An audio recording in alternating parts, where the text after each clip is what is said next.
ആ ദർശനത്തെ കൂട്ടുപിടിച്ച രൂത്ത് പറയുന്നു, നിന്റെ ദൈവം എന്റെ ദൈവം, നിന്റെ ദൈവം എന്റെ ദൈവം. ആ തീരുമാനമെടുത്ത് അവൻ കടന്നു വന്നപ്പോ ബോവസ് വിളിച്ചു പറയുന്നു, ഇസ്രായേലിന്റെ ദൈവത്തിന്റെ ചിറകിൻ കീഴിൽ ആശ്രയിച്ചു വന്ന നിനക്ക് അവൻ പൂർണ്ണ ഫലം തരട്ടെ.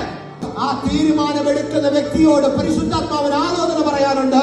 അല്ലെങ്കിൽ നിന്റെ തീരുമാനത്തെ ഞാൻ ശരിവെക്കാൻ പോകുന്നു. അല്ലെങ്കിൽ നിന്റെ തീരുമാനത്തെ ഞാൻ ശരിവെക്കാൻ പോകുന്നു. നിന്റെ തീരുമാനം അതൊരു ചരിത്രമാകാൻ പോകുന്നു. ആ തീരുമാനമാണ് ബോവസിന്റെ വയലിലേക്ക് എത്തിച്ചത്. ആ തീരുമാനമാണ് അടുത്ത തലമുറയെ ജനിപ്പിച്ചത്. ആ തലമുറയ്ക്ക് അടുത്ത തലമുറയും അടുത്ത തലമുറ ദാവീദുമാണ് എങ്കിൽ 10ാം തലമുറ പോലും ദൈവത്തിന്റെ ആലയത്തിലേക്കോ ദൈവത്തിന്റെ മഹത്വത്തിലേക്കോ പ്രവേശിക്കരുതെന്ന് അലംഘനീയമായ കൽപ്പന നിലനിൽക്കുമ്പോൾ ആരാധനയ്ക്ക് വേണ്ടി ഏകദേശം 3000ത്തോളം